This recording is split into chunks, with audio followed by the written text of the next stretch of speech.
Welcome to Camera Shake Podcast, episode number 56 with me, Kersten and Nick Kirby. As always, we're talking about anything and everything that's got anything to do with photography, videography, and anything that's got anything to do with making photography. Today, we have another really special guest on the show. Please welcome commercial advertising photographer, educator, speaker, and fellow guitarist, as I found out. Yes. Please welcome the king of composites, Mr. Joel Grimes himself. Joel, how are you? Well, at least I'm a king of something. Well, it's good to be with you guys. How's it going where you are? Are you just outside of Phoenix, Arizona, is that right? Well, on the west side of Phoenix. So I grew up in Tucson, Arizona. That's south of here, closer to the border, Mexican border. And then I spent 18 years in Colorado, a couple of years out in LA. I moved around. I gotta get away from my creditors, so I keep moving. No, so I'm very nomadic. My wife thinks I'm crazy, but anyways, we're now building a house outside of, it's a small town northwest of Phoenix, kind of toward, as you're driving toward Las Vegas. Mm-hmm. So we're a little closer to the gambling capital. If we want to lose all our money, we can just take a drive and we'll be in Vegas. But it's a little town called Wickenburg. It's a cowboy town. So we're going to be, it's kind of fun. It's a little different environment than what I think we're used to here in Phoenix. I think I see your Spurs and spittoon in the background. Well, I was photographing this cowboy once, the real deal. He was a cowboy that was a working cowboy. And I had my 4x5. This is back before digital. I had my 4x5. I had my assistant and a couple people were standing around watching. We were in this old barn. And I said to him, can I ask you a question? And he said, sure. I said, if I got a pair of boots like yours, a pair of Wrangler jeans, a shirt, and a hat, you think I could pass as a cowboy? And he kind of put his head down like this and thought for a second. He goes, nope.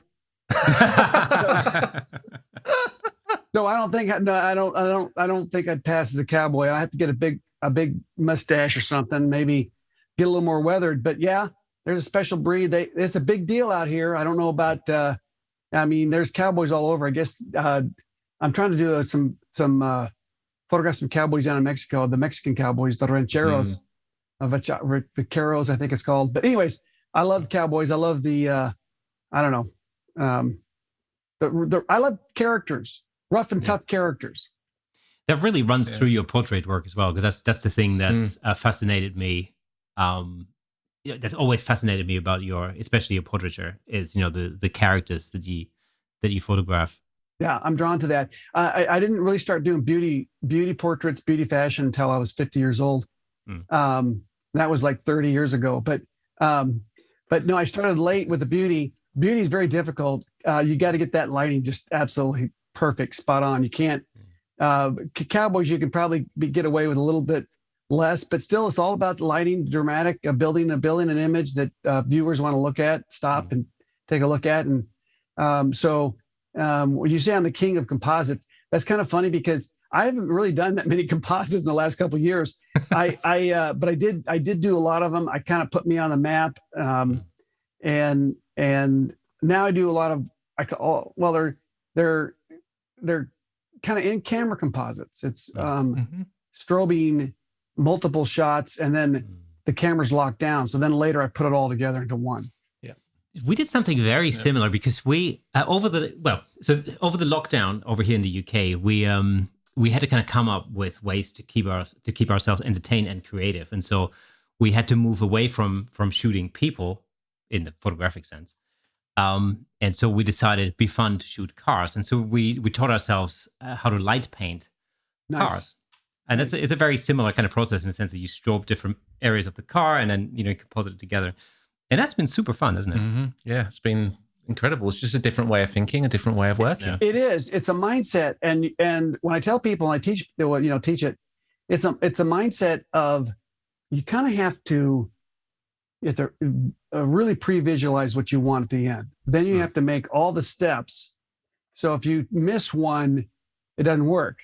So you have to really sort of like, okay, I'm a wing it kind of guy anyway. So I have to be a little more I don't know, I guess disciplined in that you think, okay, I got to get a highlight over here. I'm going to shoot this. I'll strobe the background here, do this, and then later you got to put all the parts together. And if you miss something, or if you bump the camera, I was doing the dramatic portrait masterclass, and I said, okay, I'm on film. You know, they're filming me, and I'm like, okay, whatever you do, don't bang the camera. And I had sandbagged it and everything. And then I'm like moving lights and stuff, and then I'm like, okay. And then what I do, I back right into the camera. And I move it. So I fixed it, but it's possible because you can auto align things. But it is kind of a little nerve wracking when you're building 15 shots into one. Mm. We had, I think, when we first started doing this, we had our first.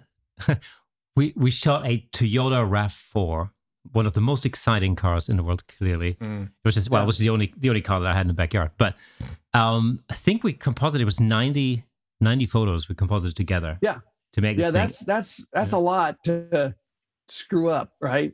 I always say minimize your variables, but if you start getting a little bit outside the box, you got to do new things, and I love it. I think it's really fun to explore new ideas of how to create and do something different than what's typically being done. Of course, there's nothing new under the sun. They say that, but with the tools we have, there's always something that I can build on, that I've got this knowledge here, then I build it on top of this knowledge, and then I go to the next knowledge, and then one day I end up in the grave. And the thing is that we were kind of forced to do this because of the pandemic, because we couldn't carry on doing the things that we were ordinarily doing, which was, shooting people. And because initially, back in March or April, in the UK, we went into a total national lockdown. So, there was no human contact allowed and whatever. And so we figured, we're going to have to do something. Like, we're going to have to carry on making photography somehow. And so we decided to shoot cars. And so we went from shooting our cars to like literally friends' cars. Then at some point, we ended up shooting Ferraris. And then our last project was a street cleaning machine. Oh God! I've forgotten about that. You saved the best for last. I mean, going from a Ferrari to a street sweeper. Yeah, I know. The best photo of a street sweeper you've ever seen, though. It's look awesome. Yeah, it's almost as expensive as a Ferrari. Oh wow! Yeah, incredible. Unreal. Nuts. That's true. Well, very cool. No, I think it's fun. I love trying new things. I think that photography is a great arena. You say it's an artistic, process. So you get to fulfill the artist side of you. It's a technical process. So you get to have that part of you. And then you get all this cool equipment. Yeah. So that's pretty amazing. And then, if you get the opportunity to put like really fun subjects in front of you, from an old, craggly cowboy to a beautiful model. I mean, there's like, there's no end to where you could take this and go and do something. You can photograph cactus here in Arizona. I strobed cactus, did a whole series of that. There's I always say, just throw a rock and you'll hit something that will be a great subject. Yeah. Well, be careful that you don't hit someone in the head, but to me, it's so much fun to, I would be an explorer if 100 years ago, 200 years ago. It's a way to explore. And so I think I picked the right thing for me. I love it. It's also, I think what's great is that through the advancement of technology, for example, there's always like new things that you can explore, things that just weren't possible only a few years ago. I found this when I first got into professional photography through shooting concerts, because I studied music and I was a session musician for a very long time. And then eventually I just basically stepped off the stage and started shooting the things that I was used to, on the stage. And so I got into photography that way.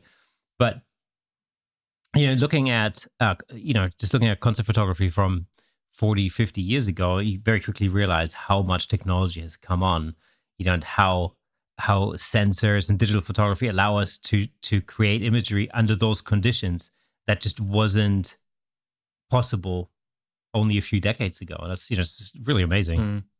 Yeah, it's expanded our ability to create, and I think that's the key of it all. People say, well, we look at traditional. We say, what's traditional photography? So, or let's just say, how do we define photography? That's one of the hardest things to do, and there's a danger in trying to define photography. And it's kind of like, if I make a definition of what photography is, there's going to be a group of people that fall to my left of that definition, and there's going to be a group of people that fall to my right of that definition.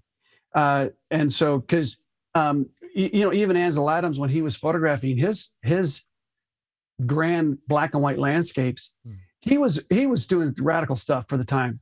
People were like, "Whoa!" And he got a lot of grief in the early days, and he even said that his landscapes were a world of illusion fantasy. I mean, first of all, it's black and white. Second of all, he's making his skies pure black. I mean, we don't see. I mean, we can get it if you climb Mount Everest, you'll see a pretty deep blue. I was up on Mount Hood outside of Portland. I think I was up at. Well, I was also in Peru, about 17,000 feet. You get up there, that sky is really dark. It's really, really pretty. But for the most part, he was creating an emotional drama in his landscapes, and he was criticized by the traditional approach. Well, then his work became traditional approach. When I was studying photography, we all wanted to be like Ansel Adams, and then we go and move the goalpost or the definition of photography. Now it's not film, it's digital, or you can still shoot film if you want. But I got a lot of grief doing composites, and people say, well, that's not photography. And I said, well, why is it not photography? And they say, well, because you're manipulating, you're taking two different pictures and putting them together and blah, blah, blah. And it took me a long time to, a year or so of trying to defend my position of composites, because they were so new at the time. And then I realized that really I had a losing battle, because I had to really get into it, right, with people on the internet or in person. Even my best friends were like, Joel, what are you doing?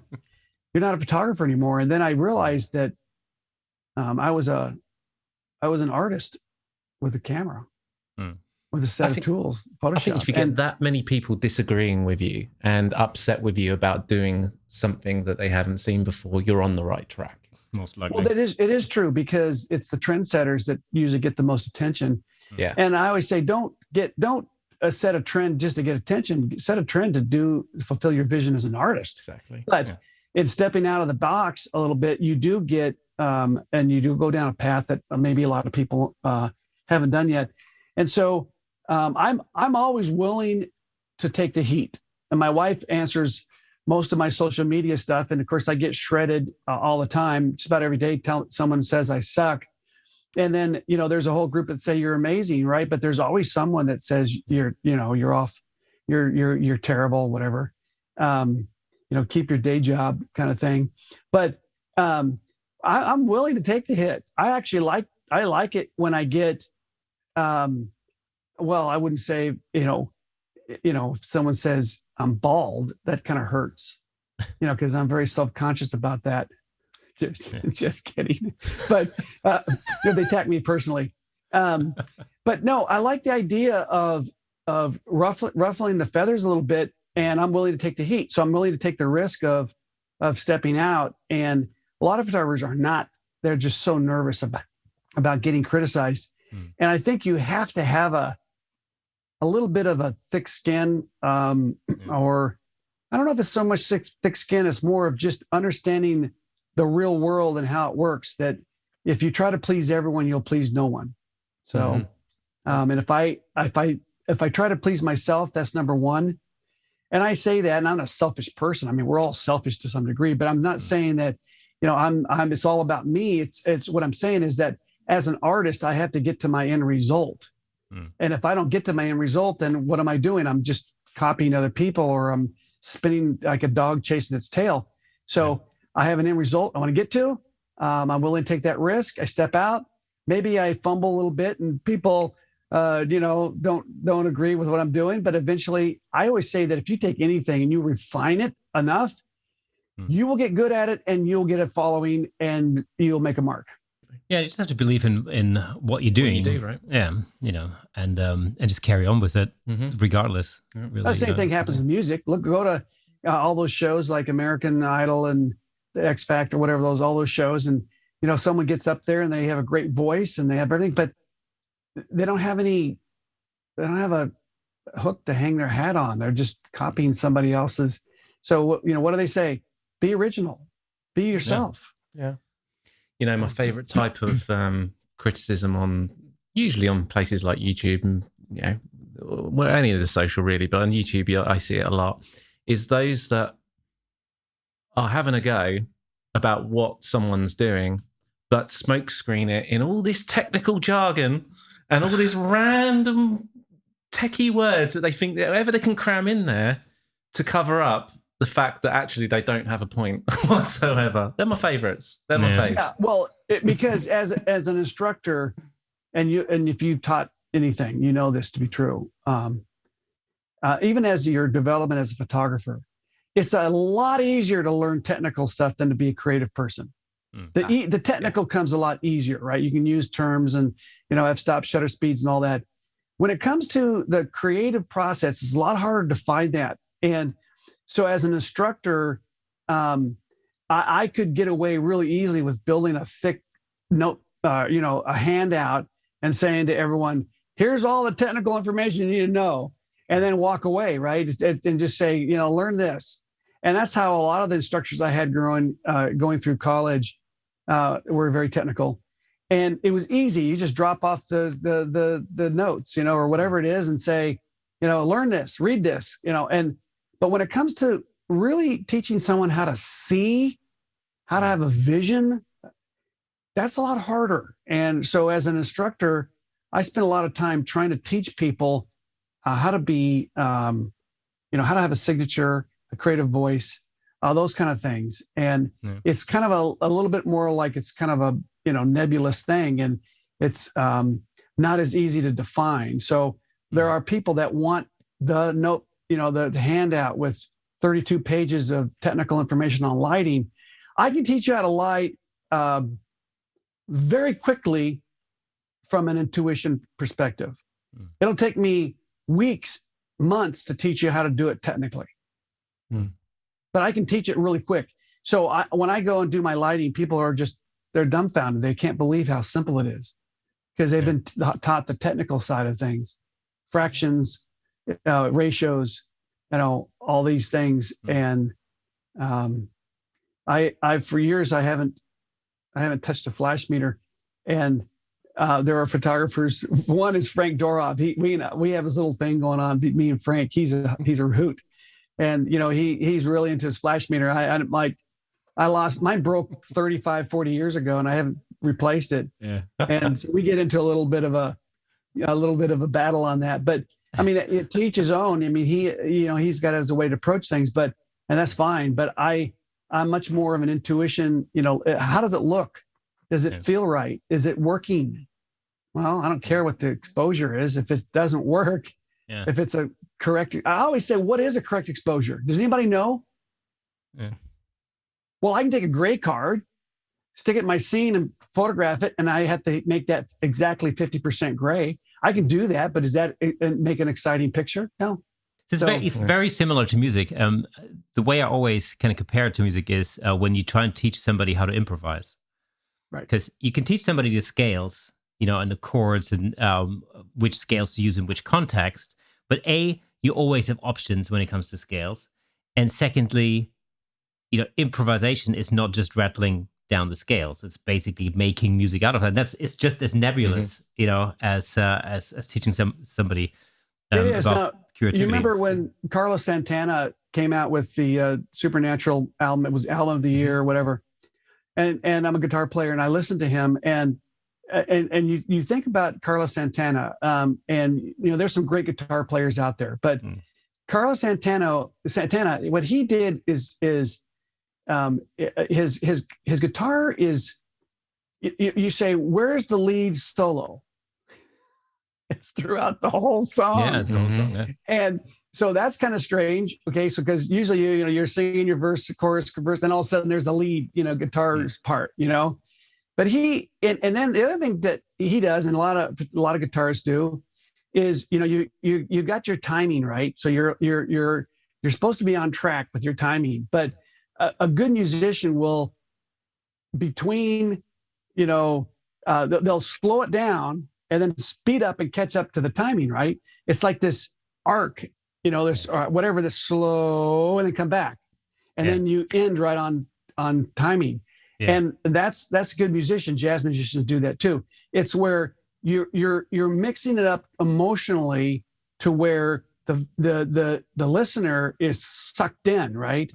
And in some ways, you think a good musician is there, but you don't really know they're there, right? They're filling in something that's perfect, but it's not overpowering. And the same thing with photography is that you're doing something that is maybe extremely important to the photograph, but it's so subtle that it's unless you really know it's there, you don't what to look for, you don't know it's there. And so when you look at my photographs, they're I say they're worked, they're contrived. I mean, they're polished. But what I also want to do is polish it to where then it doesn't look like it's polished. Does that make sense? Yeah, total sense. It's a hard thing to do, but and maybe I'm not succeeding. I don't know, but I feel like it's that it's a what does it call it? Order in a world of chaos. Right. You know, I have a funny story about Carlos Santana. I once got knocked out unconscious by one of Carlos Santana's Les Pauls. Yeah. Well, that's a good one. Yeah, so I recorded an album in the south of Germany for a week, and those sessions ran like way through the night, and I think it was like 4 o'clock in the morning or something. And I was recording a guitar solo on one of the tracks, and the producer just left the guitar solo progression on a loop, and he basically just went, well, just solo over, we'll cut it together later. Okay, fine. And it was 4 o'clock in the morning. I was tired as heck. And so I was sitting on a stool, with this Les Paul that had been hired in, and it used to be Carlos Santana's Les Paul. Wow. And so, I'm playing this thing, and I'm improvising, and I'm playing, and there's this thing, when you get so tired that you just fall asleep like for a split second, right? And that's exactly what happened. And basically, I just fell asleep for a split second, let go of the guitar, and Les Pauls are bottom heavy, so it swung around, and the machine heads, the tuners, hit me in the temple at full whack. And the next thing I know was I was literally on the floor, I could literally see stars, and I had the biggest headache ever. It completely knocked me out. And the funny thing was, like, on the original recording, you can hear all of that happening. Oh my gosh. Well, maybe that's a new way of recording now. Just run it, knock yourself out, and then maybe that new term, knock yourself out, you took it literally. Yeah. But I could put that as one thing to put on my resume. I got knocked out by Carlos Santana's guitar. Well, music is a great analogy to look to explain photography. And I always say that, I can take a G chord and I can play that and write a really nice country music song. Yeah. You move your finger, just one finger, and you can go to G minor or G minor 7th, right? Those are different moods that create to your listener, right? So photography is the same way. Is I can take a light and move it 6 inches, and I can change the mood that drastically, and to make a more pleasing photograph. So it is, and there may be other analogies out there that you can use. I can take, if you're an accountant, I can take and add 1 0 extra and become a lot more wealthy. That's very true. Very creative, just add a 0. But anyways, music is a great analogy, and I like to use music. I love music. I haven't touched my guitar in ages, but it's a creative outlet. The one thing that I liked about when I started playing and then getting in a band and singing and writing my songs and everything, is that it was a creative outlet. Yeah, for sure. And that's what photography is. It's a creative outlet. So is writing, or it's a creative outlet. Yeah. If I did, anything in life, if I could say that I can do something, step back and say, I did that. Yeah. That's my signature. Whether it's restoring an old car or, whatever, taking a chainsaw and creating a sculpture out of a chainsaw on a piece of wood, I don't know. It's something where you can stand back and say, that's mine. And it's the fun thing for me is always that, you end up making something, you create something out of nothing. Like, no matter whether you write a piece of music or you create a photograph or you make, a video or whatever it is, there was nothing there before. Or maybe it was just, a tree trunk and a bunch of tools. And then you put some energy into it and some thought and some creativity. And then you come out with something that didn't exist before. And that's always that's the thing that fascinates me the most, is like that, literally out of thin air, you just end up creating these things that are incredible. Absolutely. I think that's why people get... What would we have? We didn't have that. I mean, people say, well, art's not that important. Well, it is actually. And you look at even Steve Jobs, with Apple, when he was building computers, he was looking at it from a different perspective. Yeah. And as a human interacting with a piece of machine, but that does something that allows you to go and create and, do things. So, yeah, I think it's an amazing thing. And I know that a lot of people are frustrated in life because they don't have an outlet to create. I think that, I hear people are depressed, and I think, why are you depressed? Go do something, build something, create Make something. Yeah. Exactly. And yeah. That was one of the opportunities really throughout the pandemic, I feel, was that, although, things were slowing down and things were very different, but it did give us an opportunity to be creative in other ways.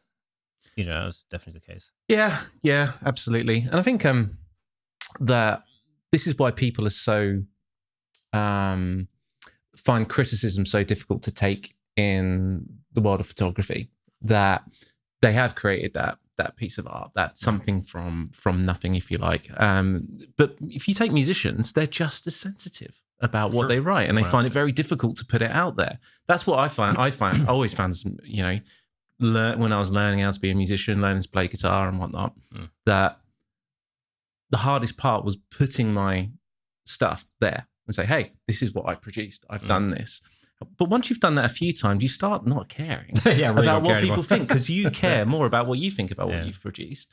And yes, it's worth listening to certain comments here and there from people who are already very, very good at what they do, to help refine and improve upon how you create. Sure. But otherwise, it gives a insert four-letter word here. What other people think. Just create what you're going to create. The thing is, I always think, like, if I give it 100%, and I really make sure that, as far as I can see it, I've given it my best, then I have nothing to feel guilty about in a way.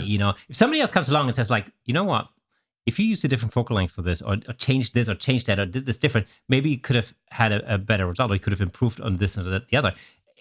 That's perfectly cool. I'm super happy. It's great bit of feedback. Absolutely. I'll give it a go. Totally. It's always space for learning. Yeah, for sure. Yeah.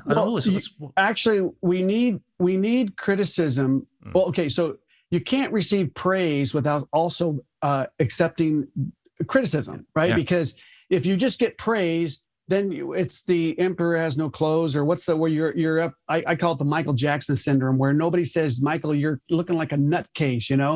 No one has the guts to say you're crazy. And so we need criticism to balance us out. And we also need criticism because what happens is you have to fight to get to a polished end result, right? You have to fight to get there. You have to practice. You have to get out. You have to get up early in the morning. You have to go, and you have to endure the hardships of it. And then when you receive criticism, if you if you're not solid, if you're not on a solid foundation, you get knocked off really quick, right? So we need to learn how to get up in the morning, right? Endure the hardships to get load my gear, carry all that stuff, all the things we have to do. And that challenge has to come to give us a really good end result. So if you avoid criticism, then you never get the polished end result, because we need that. I always say that when I teach a lot on marketing. I've built a whole career as an advertising photographer. I was told I could never do it. My professors, my dad, everyone said, you'll never make a living with your camera. And I had to learn how to exert myself in the marketplace. It's brutal because you're going to get rejected. Someone's going to say, no, I'm not interested in you. And so you got to pick it up, keep doing it, keep it up. And so I tell about the first official portfolio showing I ever had. I was right out of college. I was with a buddy in Denver, Colorado. I built my portfolio. I went, got a showing with this art director, creative director. And he looked at 4 of my boards and he basically told me to get out of photography. And I went back to my studio. Of course, I was distraught. And my studio mate rescued me. And he said, because I said, I'm going back to Tucson, because I grew up in Tucson. So I was going to go back to Tucson. My dad was a fireman. He said, Joel, become a fireman. An artist, you'll never make anything with an artist. That's a pipe dream. And all that came back to me is that my dad was correct. I can't make a living as a photographer. It's too difficult, all those things. And my friend said to me, you're going to let one person steal your dream? And I said, yes. I was so to the end of myself. And he kept saying, "You let one person steal your dream," and he talked me into just not leaving Denver, but sticking it out. And something happened at that moment that is absolutely priceless. And you can't. There's no college. I don't care how rich your parents are. Nobody can pay or do this. And that is, I had to make a decision. Was I willing to be rejected and chase my dream? Once I said yes, the road was wide open from there. Yeah. Once I said, okay, I'll go to that art director or that creative director or that client, get the door slammed in my face, and I'll just keep going. Because it doesn't matter. It's going to happen. I know it's going to happen. I'm going to accept it. I'm just going to keep going. Once that happened to me, I always say, if you haven't been brought to tears from a rejection, you have not hit the real world, and you will never end up at the top. Who said that?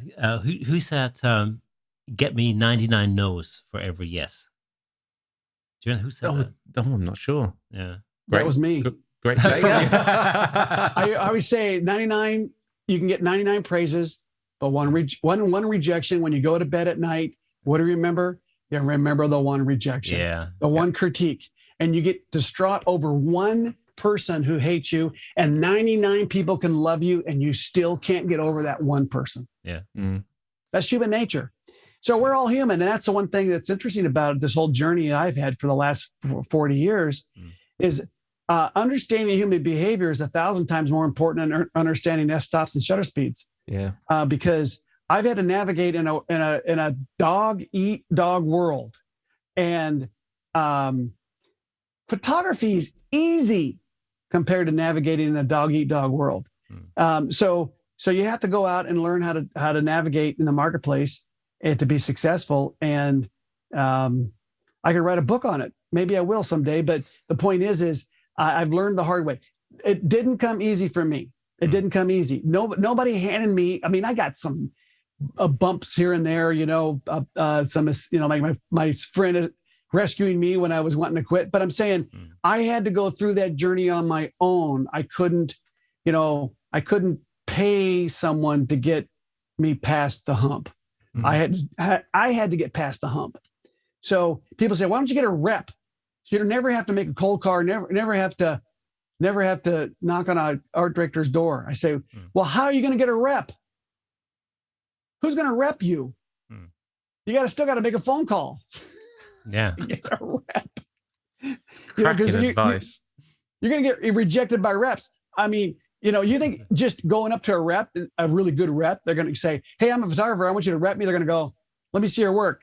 Terrible. Yeah. Next. It's such good advice. You say now, that moment where you could have jacked it all in and go, you know what, I'm out, I'm done. But you spoke to your friend and, you talked through what you talked through and you said, yes, that's a really liberating moment. It opens up all sorts of possibilities for you mentally, and I go through that. And I think everybody out there who hasn't yet been through that needs to go through that, as you say, because as soon as you do, your brain just totally switches on to something in a different way. It's very difficult to describe. Very, very difficult to describe. But yeah, it's freeing. What you're doing is you're loosening the shackles that are hanging you down one by one, right? Yeah. Or you got this backpack with all these bricks and you take one brick out at a time, right? Yeah. And the burden becomes lighter and lighter and lighter. And eventually you're dancing around going, having a good time. And people go, how did that happen? Yeah. Well, one brick at a time, right? Yeah. One shackle at a time I had to let go. And so I say, so you're driving down the road, right? And you look over and you see this billboard and it's like, wow, what a cool picture. Well, a photographer took that. Yeah. Well, how did the photographer get there? How did the photographer get a picture with a billboard with his picture on it or her picture on it? Well, there's a path. Find that path. Yeah. And there's always a path because somebody's got there before. That's right. That's what I'm saying. Someone's done it. Someone's made a movie. Someone's made an album. Yeah. Someone's had a #1 hit song, right? So if someone's done it, I can do it too. Yeah. Yeah. So I know that when you first started out in photography, you were sort of into landscapes, right? Yeah, all landscape photography. Originally, yeah. And then eventually you sort of decided that advertising photography was going to be your goal. How did you what was your path? Well, it was kind of interesting because I wanted to be a photographer. Okay, so that's number one. I didn't know landscape. I wasn't really a people person back in college. I guess I say a people person. I was pretty shy. So the idea of going up to a subject and saying, "Hey, excuse me, I'm a photographer. I'd like to take your portrait." That would have been the furthest thing I could have done, right? So, and I remember people that I'd watch do that. I'm like, wow, now that's pretty brave to do that.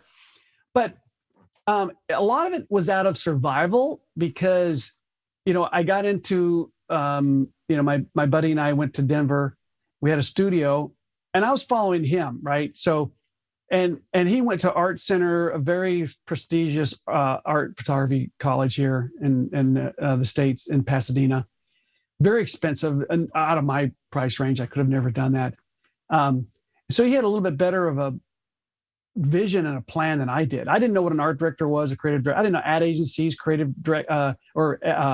graphic design studios. I didn't know any of that stuff. Client direct.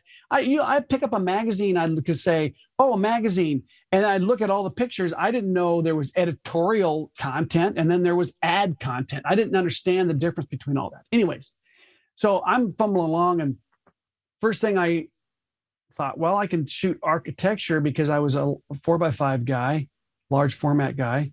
So I started doing architecture work, and then I noticed one of the marketing directors said, "Do you ever do portraits? Because we need some portraits of our architects."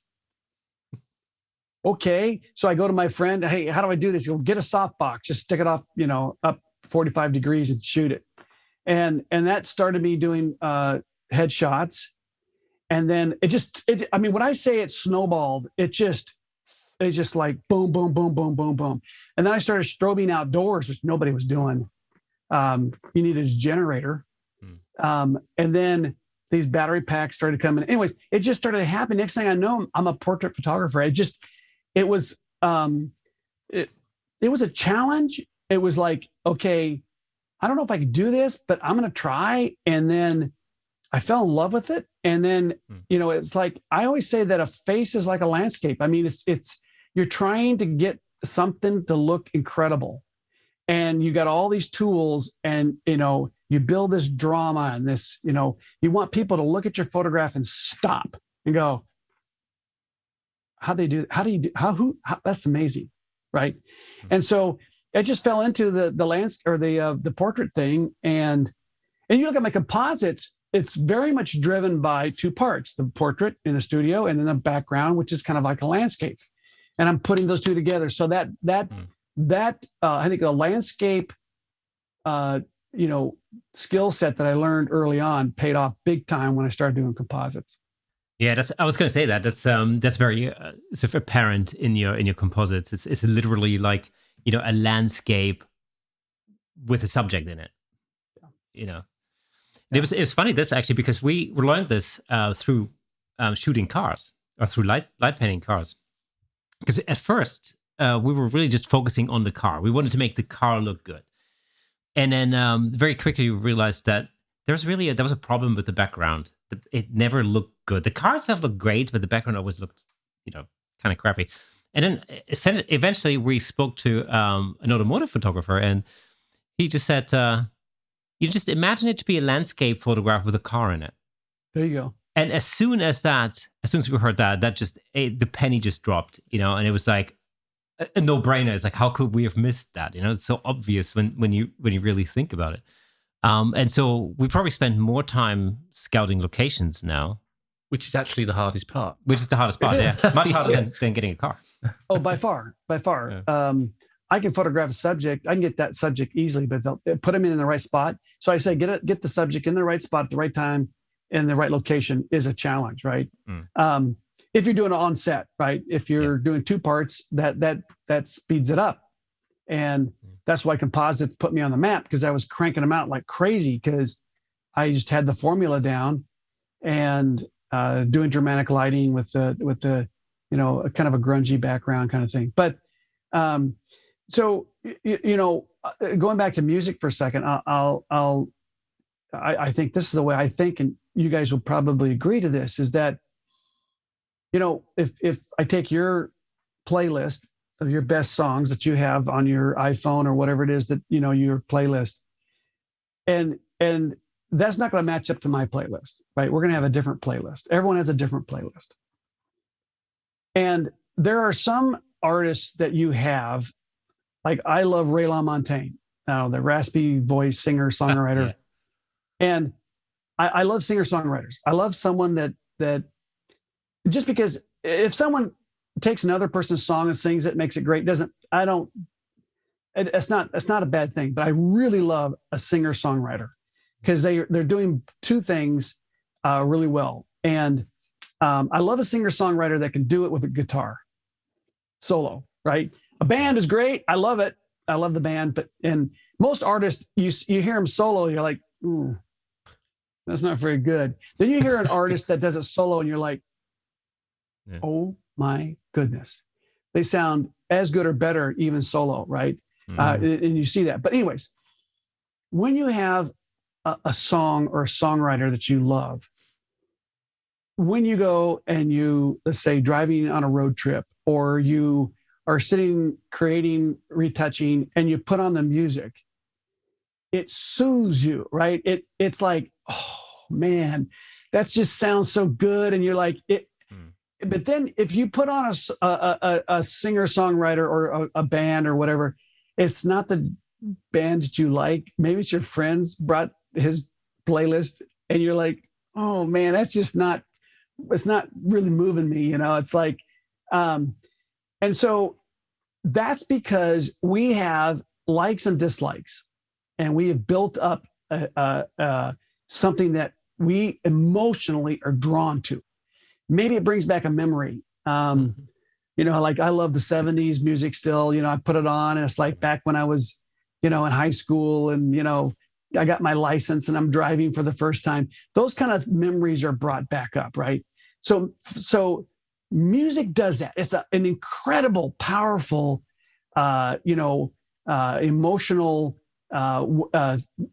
that we have to stir us. Well, a photograph has the same power, right? Or maybe not as much, I don't know, but it's got a power to move people, to win people over, to suck them in, to say, ooh, I'm going to pay, a lot of money to buy that photograph and hang it in my living room, right? And I want to walk past it every day and go, wow, that's a Richard Avedon, print, or whatever it is. And so when I create an image, I'm working very hard, just as I would be as a musician, to create an image that's going to stir someone's emotion. It can't stir everyone's emotion, but I can stir someone's emotion to go, I want that. So I give the analogy now. Ray LaMontagne's been around a while now, but back when early days, I say early, but let's say 8 years ago, I'd be on stage and I would say, how many people in here know Ray LaMontagne? And people go, like out of 100, maybe 3 or 4 people raise their hand. And I'd say, how many people know Britney Spears? Everybody raises their hand. And I go, how many Britney Spears songs do you think I have in my playlist? 0. How many Ray LaMontagnes? I got every album he owns, right? But nobody knows him, right? So Ray LaMontagne doesn't have the same audience and reach that Britney Spears has, but he's got an audience and a very loyal audience. And he makes a pretty decent living with a small segment of the population. So here's a real insight to being very successful, at least financially and as an artist, is that you don't have to win over the whole world. You only have to win over a small segment of people, and you make a very good living. And so I think when I started out, as most of us do, we want to create pictures that everybody likes. Everyone's going, oh my God, that's incredible. It's not going to happen. It's very rare. So you have to go and win over a small segment. And so I always say, do what you do it really well, win over a small segment, and then of course find a way to, of course, make a living with that segment. And so when I was doing my real edgy composite composites portraits, when I first started doing them, a lot of my colleagues and friends said, Joel, you're going to lose your clients, man. This stuff's too edgy. It's not going to happen. I was doing pharmaceutical ad campaigns and whatever, Pfizer and all these, and then testimonials for a company shooting real people, but and so I had my groove, right? But then I started doing these edgy composites, and people go, no one's gonna hire you for that. And I said to a good friend of mine, I said, all I need is a couple art directors a year to fall in love with my work. That's it. And I did. And I started making more money than I'd ever made in my life. And so again, my mindset was to win over a small segment and do it really well. And the other thing that's interesting about the marketplace is if you take, let's say, a group of photographers, and you take and say you have, like in Denver, there was Hewlett Packard, there was companies that were located around Denver, big companies. And if you said, I want to make a living with my camera, okay, you would go in your mind, you would think, I'm going to go and find out what Hewlett Packard does with their photography needs. What does Hewlett Packard want? And that makes sense, right?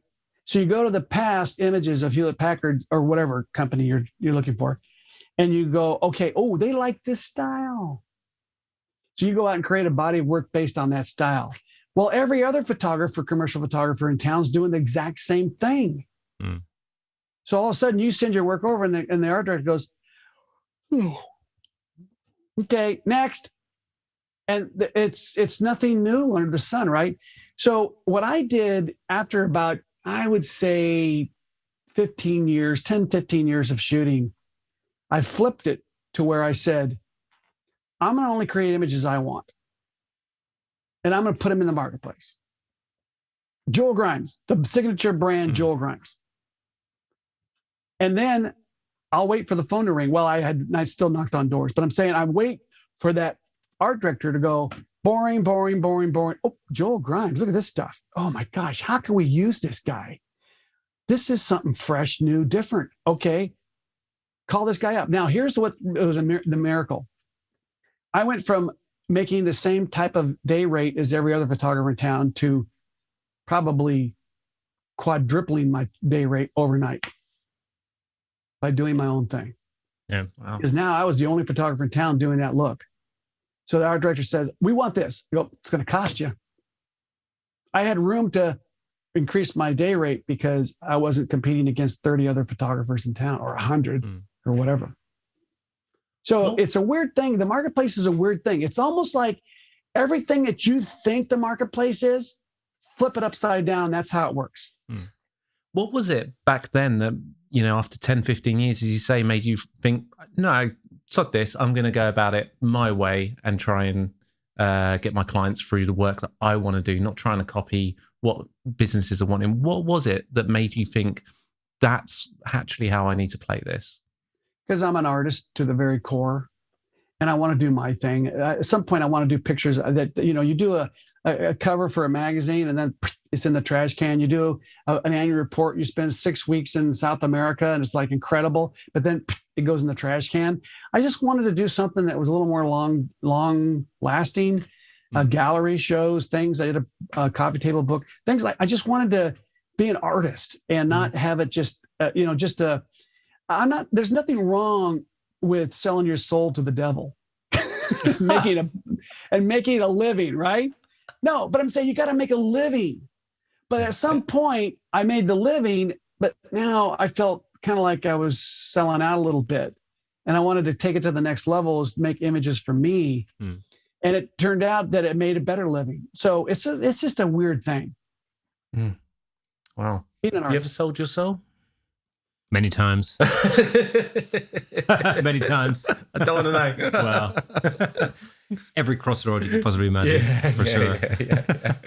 But, you know, I mean, it's not too dissimilar. Again, you know, music is a really good comparison for that, because you can either, you know, go as commercial as you can possibly can, or you just do your own thing and then, you know, put it in front of people. Some people like it, some people don't, and it's all good. You know, that's the thing. Is it the third album bands sell out on? I can't remember now. Or is it the fourth? Third album? Well, it's usually the third album because, you know, you spend 7 years writing your first album. Yeah. And that gets, you know, then you tour it to the death. Yeah. The second album is usually the leftover songs that you'd written before you released the first album that didn't make it on the first album. And then you've run out of material by the time the third album comes around, and you got to write new stuff, and that's where you go. And you got to write it quickly. Yeah. Yeah. So, well, there's another trap that a lot of us fall into, which my wife will attest to the fact that one of the things that I do is I try not to get comfortable. And so I'll uproot myself, or I'll do something that forces me to be a little bit out of my comfort zone. So a lot of musicians, they put out a first album as a success. And then all of a sudden they're driving Ferraris and, you know, Learjets and whatever. And then that edge, they lose that edge of writing and fighting and clawing their way to success. And then they all crumble. And football players do that too. You know, sport figures do that too. They get drafted and they get all that money, and all of a sudden their life goes to hell. Because, you know, they think in their mind, they don't have to work as hard. They've got the success, or it's going to be there forever. And that money's not there forever either. All those, you know, those washed up football or, you know, sports figures that are living in the slums now, and they made millions and millions of dollars. How's that happen? Well, because they thought I was always going to be there. But one of the things I love to do is to force myself out of my comfort zone. And I had this saying to my wife, and she doesn't like this saying very well, but I work a lot better when I'm broke. Yeah. I mean, I'm much more innovative, hustling when I'm broke, because I have no choice. Yeah. You know, I worked in corporate for Amazon for like 15 years, and always had a side business, right? Is this the first time you've actually revealed who you've been working for on this show? No. Right at the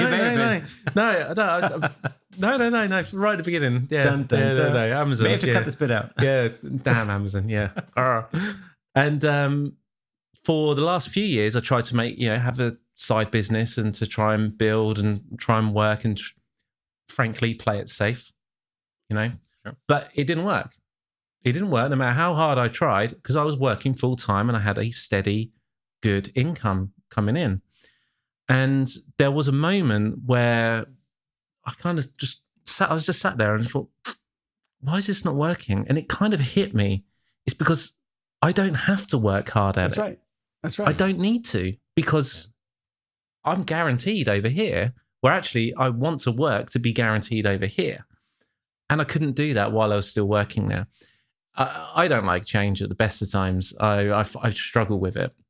Got better with it as I got older, and where, you know, you're put into more situations where things are different and it's not how you expect it to be or want it to be. And you have to work hard to feel good in that situation. And I've got much, much better at that. But it was only once I eventually left, that things started to happen. Funny that, because I had no income. I had to start working. You got to eat, right? Yeah. It's that rat-like cunning ability where you got to find that piece of cheese, man. Yeah. And you got to, you know, I agree. I think that a lot of photographers, and I've known photographers that always had a backup, right? And so Arnold Schwarzenegger gave a speech and he said, "Don't have plan B, man. Plan B will kill you. Yeah. Stick with plan A and say, that's it, man. It's either I'm a photographer or I'm done." Right. Yeah. Yeah. And I think there's some truth to that. It doesn't seem logical, because we should have a plan B. My dad used to tell me, like I said, you'll never make any money with your camera, and it's a pipe dream. And it didn't affect me. Like I think there are some father-son relationships where that would crush a son. It didn't crush me at all. It just, you know, it was like, okay, Dad, whatever, you know. And then he'd see me starving and he'd reconfirm it. Oh, yeah, you know, you keep that pipe dream, just not going to happen. And then eventually I was making more money in a month than he was in a year, right? And then he was like, "Oh, how in the world did that happen?" He just didn't understand it. He still, the day he died, he didn't understand how in the heck I could make a living with my camera. That pipe just got suddenly so much bigger, didn't it? Yeah. Yeah. I mean, I had a similar experience, you know, when I first, you know, just before I went to college to study music. Actually, I grew up in the south of Germany, and I moved to London. I was just about to move to London to go to music college, and I remember, like, my grandmother, who'd always supported my musical endeavors all through my childhood, you know, and all through my teens and whatever. And on the night before I was due to get in the van and drive all of my gear to London, she said to me, "Are you sure you want to do this? You sure you don't want to learn something proper first?" I'm like, you know, my world, like, for a minute, my whole world was crushed right there and then. And then, you know, once I sort of recovered from the initial shock, I'm like, no, there's nothing I want to do more than pack all of my stuff in the back of the van, and get to London and spend, you know, 12 hours a day, 14 hours a day playing the guitar. That's all I wanted to do. You know, and it's the best thing I've ever done. And you know, that also taught me an important lesson, because when I switched from music to photography, because photography has always been my other love. That's the other thing, the other creative outlet that I had. And, you know, when I was a kid, I started making videos. I started making movies with my old Video 8 millimeter. Wow. Yeah. Super camera. You know, my granddad always made movies with an 8 millimeter film camera at a time, and so that's kind of what lit that flame in me. So it was all about creating imagery and doing that kind of stuff. My dad was like developing black and white film in the bathroom, you know, and all that kind of stuff. So photography is always like the other thing, but for me, everything was always visual. So the thing I loved about stage shows was actually the visuals of it. Right. You know, I was always like really attracted to the lighting and, you know, how things were lit on stage and how it was all put into place. And so, you know, the thing that's attracted me to creative endeavors has always been the making of stuff. It's always been the process of making. And then once, you know, the song was written and recorded, or the photo was done, or the video was made, I was already in my mind. I was already on the next thing. You know, I was like, right, okay, what's the next project? You know, what's the next thing we're going to do? And so, like, for instance, you're playing in a covers band or like a top 40 band or something like that. That was never attractive to me, because that just meant playing the same stuff all the time. And I was always like thinking, what is the next thing that I can make? Yeah. And that really, you know, is at the base of my creative endeavor, like always. and it pushes you forward, because you get good at one thing and you kind of go, okay, what's the next thing around the corner? And then, and at one point, actually, this is like a little admission I have to make. At one point, I looked at your imagery and I saw some images, some portrait images. I went, because I was thinking about creating like a self-portrait for my website, for the about page sort of thing. And I was kind of thinking like, oh, okay, how am I going to do it? Blah, blah, blah. And I was looking at your website and there's a couple of portraits of some subjects sitting at a table sort of a thing. And I think, that's cool. That's cool. I wonder if I can do something like that and I can take it like a little bit further and whatever. And so I did. And then something went wrong whilst I was shooting myself, because I had like remote controls and it was only me, there was nobody else in my little studio. And, I had to basically remote control the shutter and everything. Something went wrong and it caught me because I had the camera on a 2-second delay. So I hit the remote button, throw away the remote, pose in a way, and then, and it would take the shot. And something went wrong and it basically took the shot kind of mid-pose. And the photo was hilarious. It was super funny. And I looked at that and I kind of thought, wow, this is really, really funny. I wonder if I can shoot other people like that and I could turn it into a really funny photo series, Yeah. And so, and that just turned into like, I think it was in like 2019 or whatever it was. Mm-hmm. It just turned into this thing that I just did for fun. And it turned into something I called 3 Heads in a Row, because I put a thing together on Instagram and it was like, it was literally, I made triptychs. So I kind of created 3 of those images per person or per subject. And then because there's 3 images in a row sort of thing on Instagram, I call it 3 Heads in a Row. And it turned into like a really super fun thing that I just kept doing ever since. And that goes back to one of the images that you made. Yeah, that's good. So, Well, that's good. So I didn't rip you off. I kind of changed it a little bit, but yeah. Yeah. Well, what I think is interesting is, for people listening, is that if they can maybe grasp this idea that, number one, they're not alone in this, the journey that they're on is this very similar journey that you and we've all been on, fighting our way through all these little insecurities and, rejection and how to, brand yourself in the marketplace, all those things. They're not alone. Yeah. And I think that a lot of people feel like they're alone, that, well, Joel Grimes can do this. Well, yeah, Joel Grimes had to learn how to do that. Yeah. Yeah. And people say, you just naturally, what? No. Yeah. I had to fight and claw my way to this point. And, as a educator or I guess you'd say influencer, mentor, whatever in the industry, I love to, number one is I hate it when people elevate me above, they want to elevate you like you're something amazing and just from birth, right? And I say, no, I am just like you. I'm just an average person that had to work really hard to get where I'm at. And I remember one time I was on a panel and they said, if there was a movie written about you, what would it be? What would the title or what would it, be? And I'd say, my movie would be the guy who they said, there's no way this guy can make it. And then I ended up finding the way to make it. That's my life story. It's, this is a really important lesson that I'm trying to teach my children virtually every day, because, they often ask me like when, just when I'm noodling around on a guitar, then I was like, how did you get so good at playing the guitar? And it's like, well, when I was a kid, I spent 10 hours a day playing the guitar. That's what I did every day. You know that time you spend on your computer doing nothing? Well, yeah. All that time? Yeah. I was doing that. I had this conversation with my youngest daughter yesterday. In fact, just yesterday. And I said to her, I explained to her, look, when I went to school, I had to get up at 6 o'clock in the morning to catch the school bus at 7. So I get to school. I got up at 5. And I played the guitar for an hour before I got on the school bus. And I was practicing my scales, without the guitar in my hand, for the 45 minutes that I was on the bus.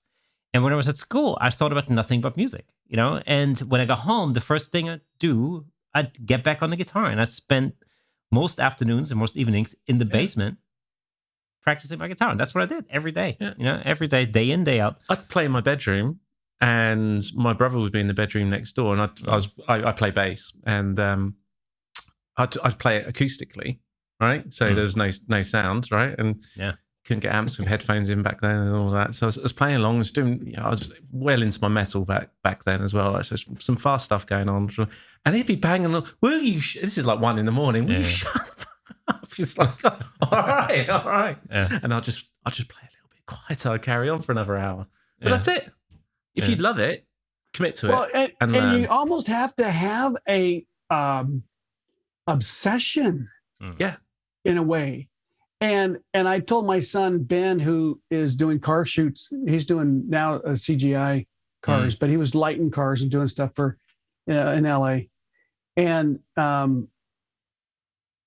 he would goof around, and they'd be playing video games and stuff. And I one time I challenged him. I said, count out how many hours you play video games, put that into learning photography, and you'll be a rock star.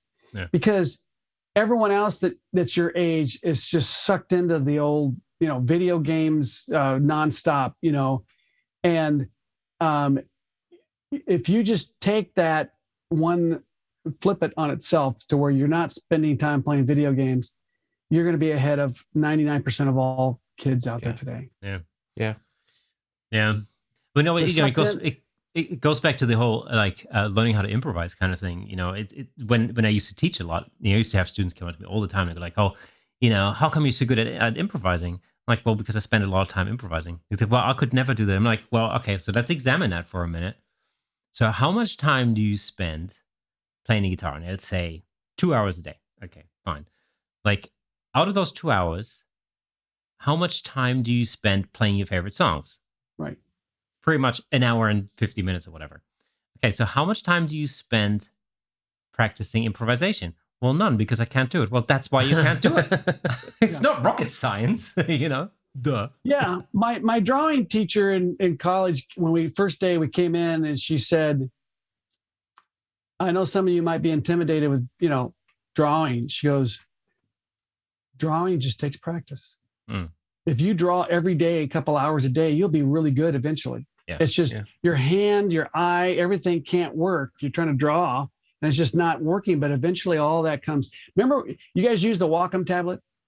Yes, I do. Yeah. So the first time you get a Wacom tablet, you're like, "Oh, it's a disaster." It's like a rocking ship. You're trying to, and after a couple of days, you get pretty good. After 3 weeks, you're like, "Oh, this is easy." After 3 months, you never even think about it. You just, it's like second nature. And that's no different. I remember when I used to learn a chord on the guitar that was like, and you're like, you get cramps and everything. You're like, there's no way you can do that chord, Yeah. And then after, a couple of weeks of doing it, you're like, oh, boom, right to it. That's just second nature. So, it's the same thing with photography. It's people ask me, do I get nervous when I photograph celebrities or $100 million athletes? And I go, no. They go, well, why not? I go, because I've done it so many times. It's not scary. It's not just because I have someone that's famous in front of me doesn't intimidate me, because I know what I'm doing. I know I can get to the end result. So practice. Practice builds confidence. Exactly. And that's precisely what it is, isn't it? That's the way to think about it. Practice does make confidence. Repetition builds confidence. And also, keeping the practice up, that's the other thing. Because the one thing that happens, once you get, and again, it's another guitar analogy. For those people who thought this was a photography podcast, we're talking a lot about guitars today, but whatever. But once you get to is Frank Dorhoff here? Well, yes. Him. We should form a band. Frank, you and Adam Lerner, roll guitarists. That'd be good. Frank could be my bodyguard. Yeah. You ever seen him kick? He's like this high kick that he does. Oh, really? Oh, wow. Yeah, it's pretty funny. Right. Martial arts. Yeah. Cool. But I've seen him play guitar though. So, Oh, that's great. Well, it's kind of sad because I haven't played the guitar like I did. When I was away from. Sort of transition between we lived in Tucson, and I moved to LA for 2 years. I went back and forth, and then my wife came out with our youngest son, and we finished up in Pasadena out there for a couple of years, and then we went back to Arizona. But I had a little studio, and there's my guitar. And for the first time in many years, I started playing my guitar again because I had downtime, or I say downtime, but nobody's around. When you got kids running around and you're like trying to play your guitar, it's really difficult. But I told my wife, if she finds a new husband, I'm going to now pick up my mistress, which is my guitar. So. Yeah. That's it. I mean, there are pros and cons to having kids. There are loads of pros, also some cons. But one of the things that I found, for me, when I had my first child, it really made me focus on getting to work. That was the one thing. There was no dilly dallying anymore, as they say. Nope. Diapers. You need all the things to feed a child too. It's like all of a sudden the responsibility increases. Yeah. And it's this thing. I mean, that's really got me into marketing. Actually, I really realized that now I can't be sitting around waiting for people to come to me. I need to actually, put my stuff in front of people and make this, make this work. So that was a game changer for me, for sure. Definitely. Yeah. Well, marketing. The best photographers don't make the most money, or they're the most successful. It's the ones that market. And I go through hours and hours and hours of training on marketing. And whenever I would do Photoshop World, we do like a lighting class, and there'd be 900 seats, and we'd have, every seat filled. And then I do a marketing class, and a half of the seats would be empty. Yeah. And I always tell I always say to the 50% of the people that showed up, I say, well, you just now cut out half your competition, because they're not going to know how to market. They don't think it's important, but you do. Yeah. And so marketing is important, but people don't think it is. And if I was to have 10 minutes with you, I wouldn't talk to you about how to set up lights. I'd talk to you how to make a living with your camera. Mm-hmm. Yeah, that's definitely the hardest thing. I think, again, in any creative field, that's the hardest thing, is actually making a living.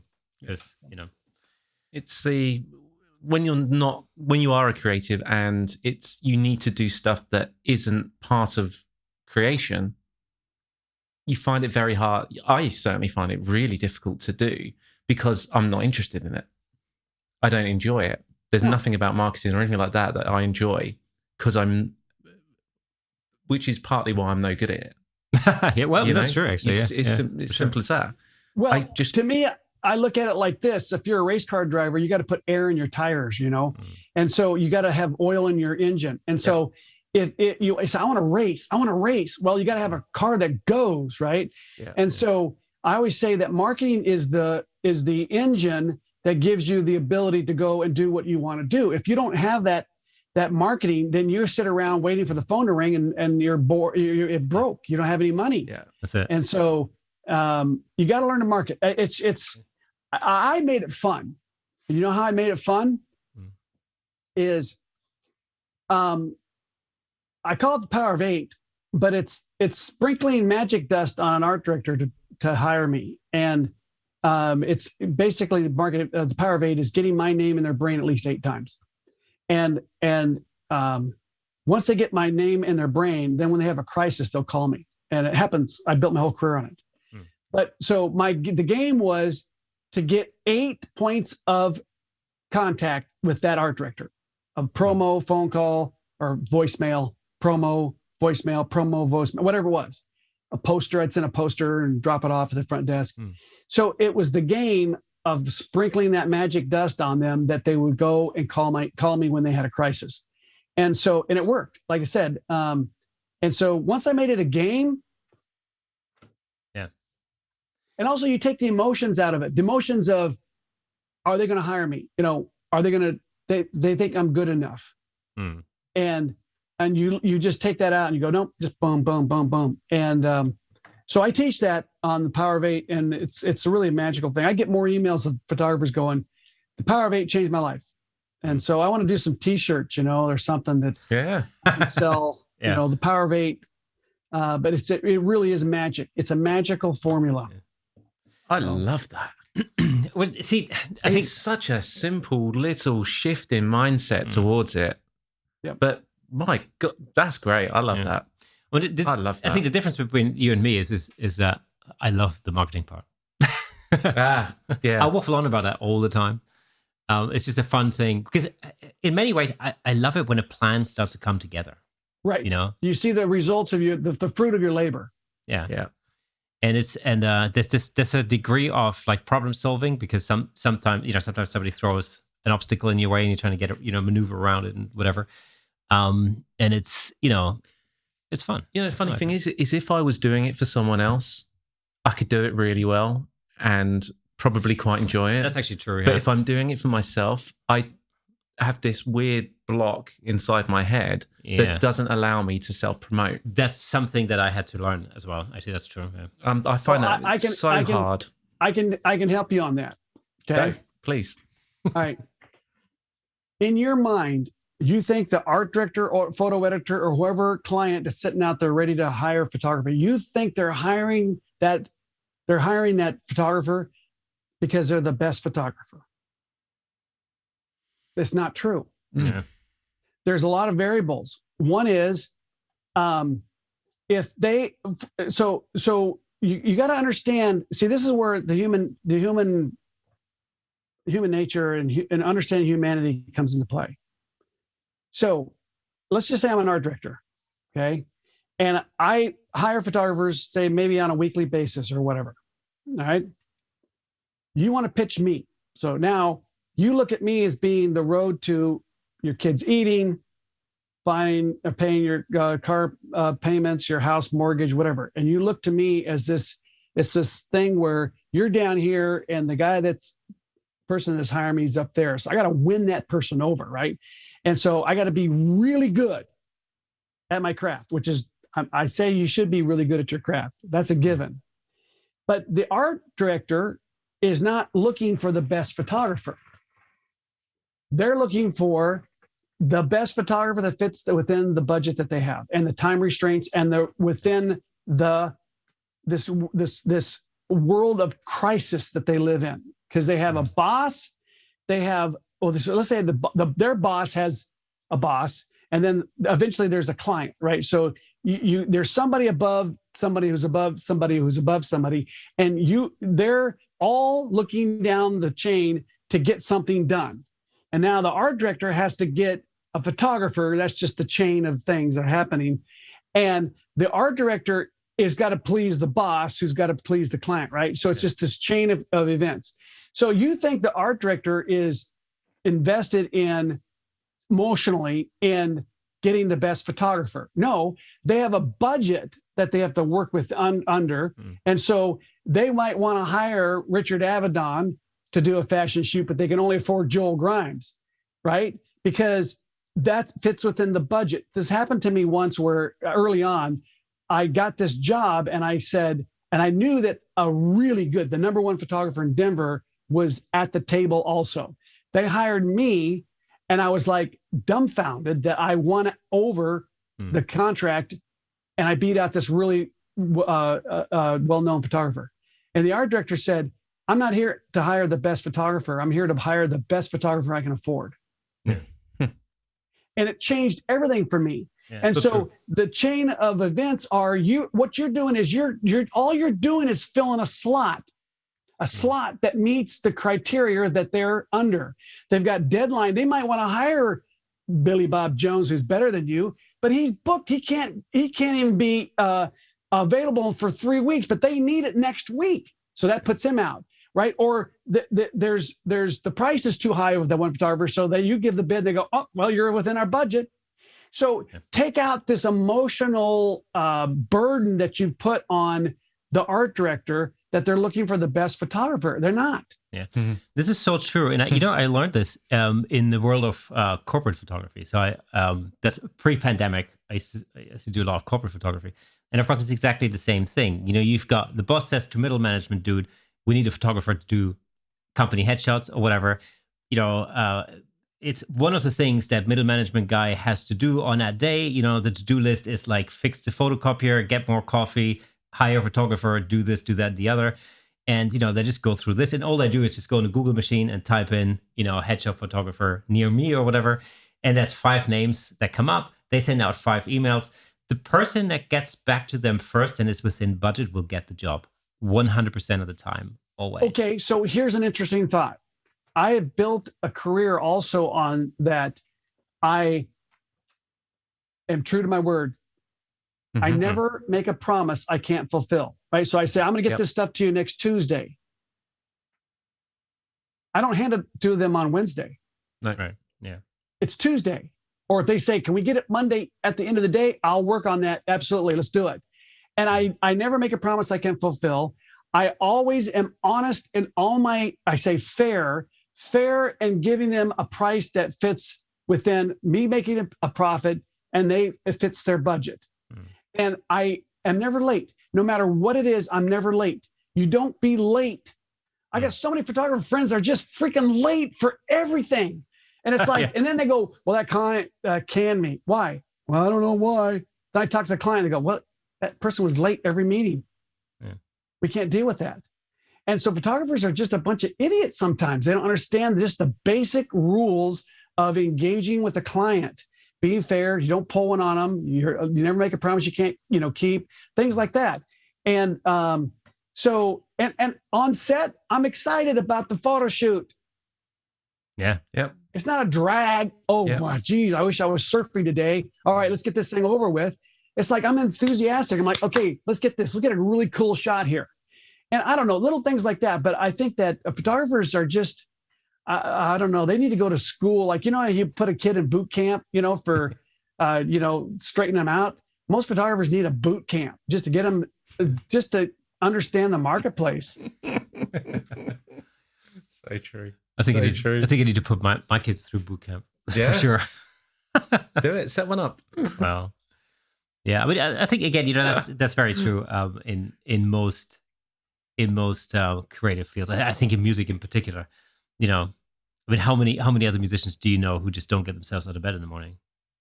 I tell you what, this is like an interesting thing. So when I got married, I moved to a different area, closer to London, and so I didn't know anybody.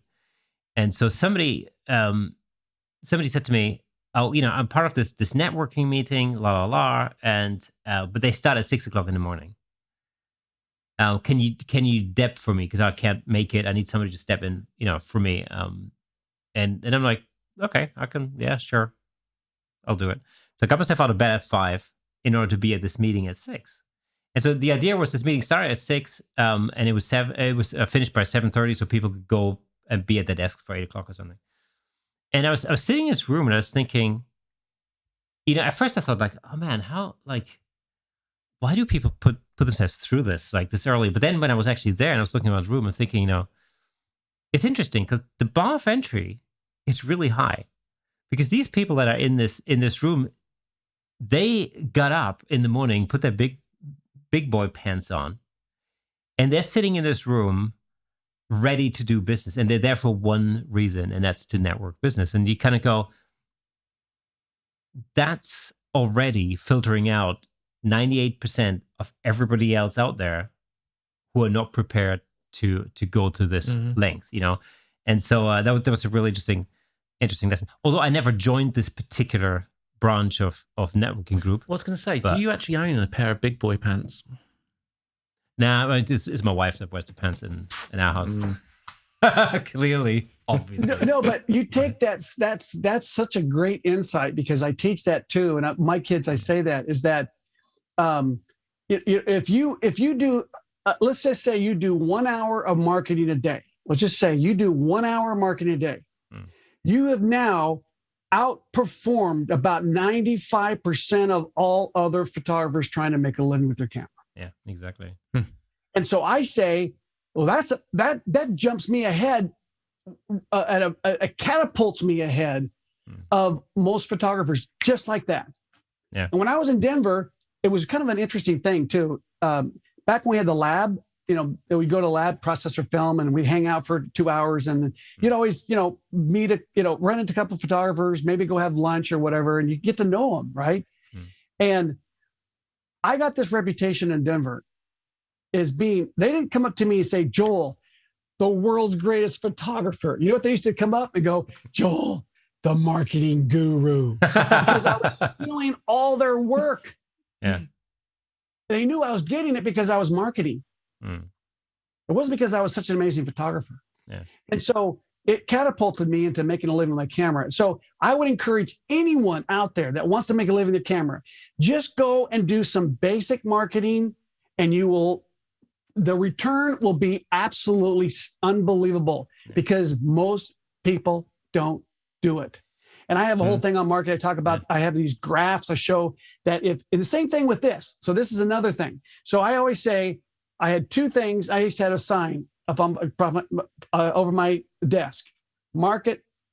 I go shoot, market, shoot, market, shoot, market. It was just a little thing. So if I wasn't shooting, I was marketing. If I wasn't marketing, I was shooting. And so I learned that I would have to go out and create self-assignments to get new portfolio pieces. So I was always building my portfolio. And once I built my portfolio, it gave me the incentive to go and show it. Because I was like, oh man, I got some new stuff in here. I want to get it out the door. But it was like, that's my life. And I'll give you one more example. And then I know we could probably go for like 3 hours on this. But let me give you one example that you're going to kind of laugh at. When my wife and I got married, I was in Denver for 4 years with my buddy. And then I moved to Washington, D.C. with my wife. She had a job out there. So we were newlyweds. We had $900 to our name when we moved. Our rent was $800. So you can tell right away, we needed to get some income in pretty quick. And she made about $800 a month. So it wasn't like I had a lot of extra money to do anything with, but I started marketing and things just exploded. But one of the things I did was, we had this little apartment and I had this folding up table, like you might call it a card table, but it's like a folding table. Yeah.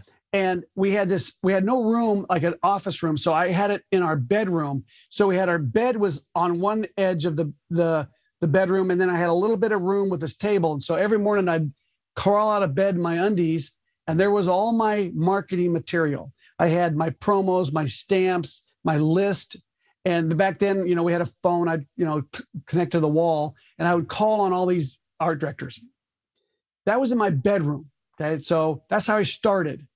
Then I got a studio, and I took that card table, and I had an office, and I would put the table, as you entered into my office, you had to walk around the table to get to my desk. And I had the studio where I had plenty of room to put that table, but I always had it in blocking my way into my desk. And then I went and moved on another studio. For 10 years, I had that table blocking the entrance to my office, to my desk. And people would come over and they'd come, "Hey, Joel, how you doing? What's this table doing here?" I go, "That's my marketing table." "Why don't you put it over there?" I go, "Because every day it reminds me I have to market." Yeah. That's funny. And that will tell you my mindset is I had to force myself to do what I thought I didn't want to do or didn't like to do. But eventually it became really fun. And I'd get these new promos and I send them out and I'd call up people and they'd be really grumpy. "I don't have time for you." And I just big old smile and I'd go send them another one. And then I'd call them again. And all of a sudden they're in a crisis. Who do they call? Joel Grimes. Yeah.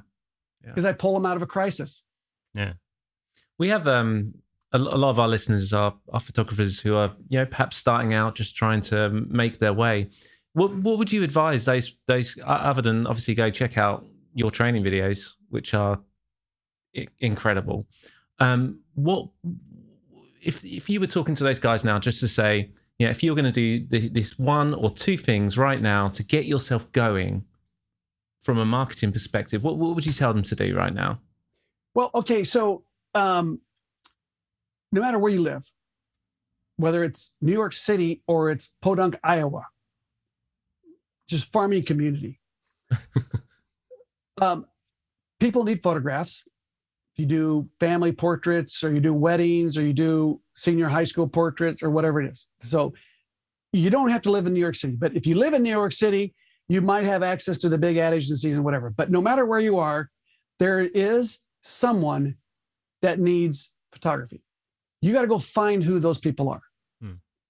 And so let's say, I'll give you an example. If you are in a community, it's a rural community, and you want to make a living, there's probably somewhere where there's a gathering of children. When I say that, I mean like a soccer field.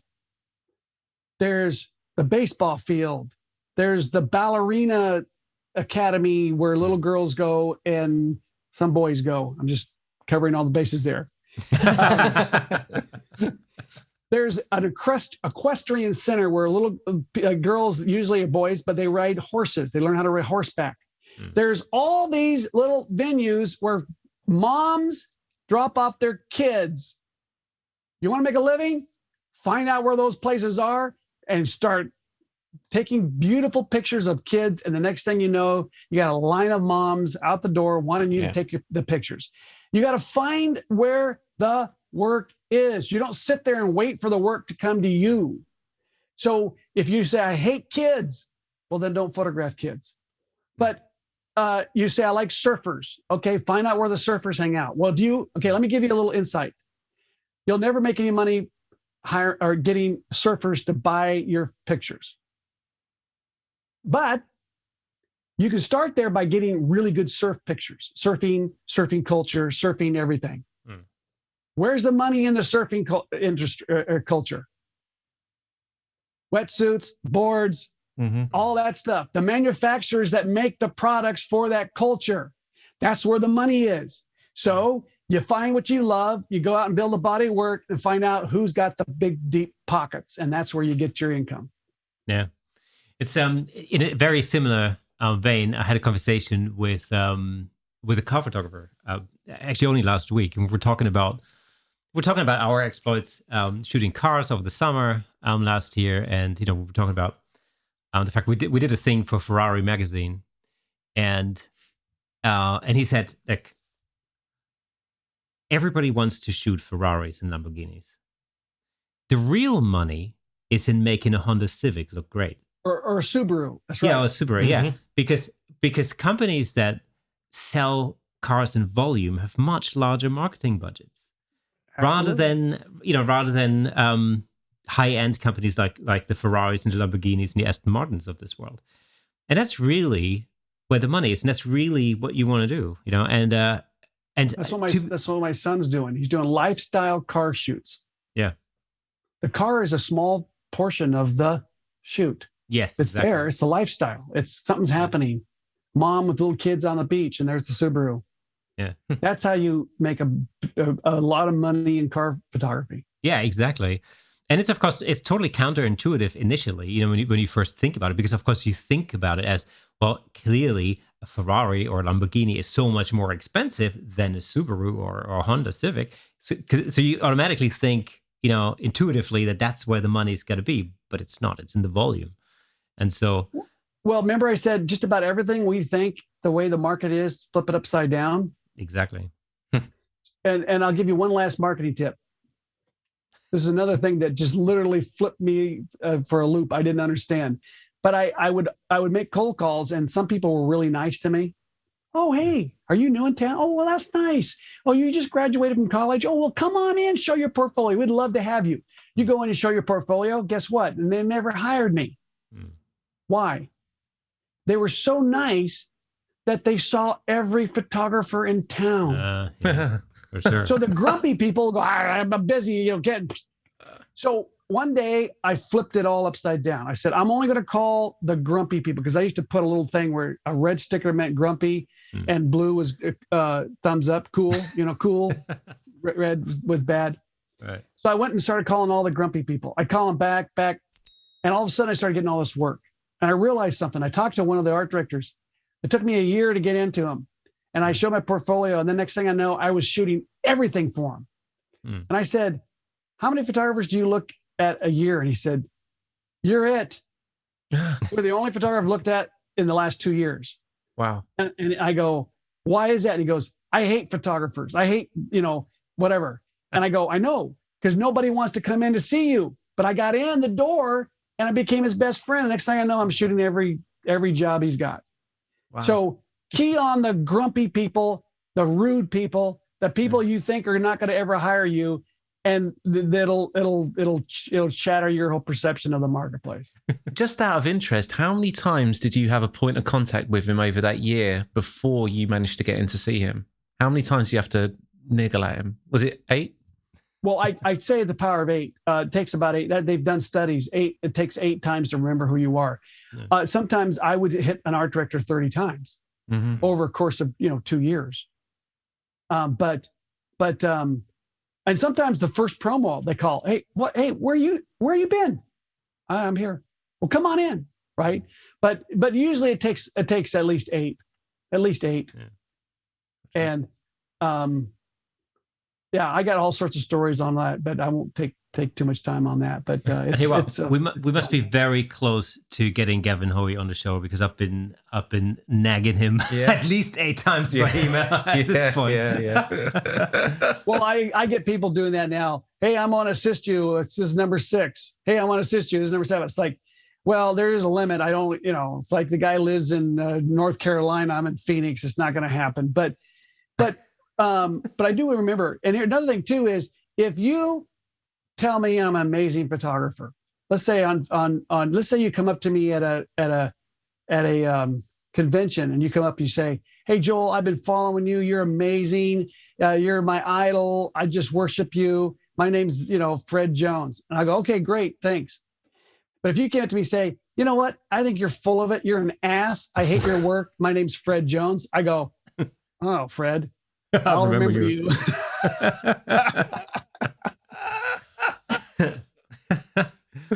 That's it. Dear. Love it. Another thing I've read about you was that you, for a long time, you did your own retouching. Is that right?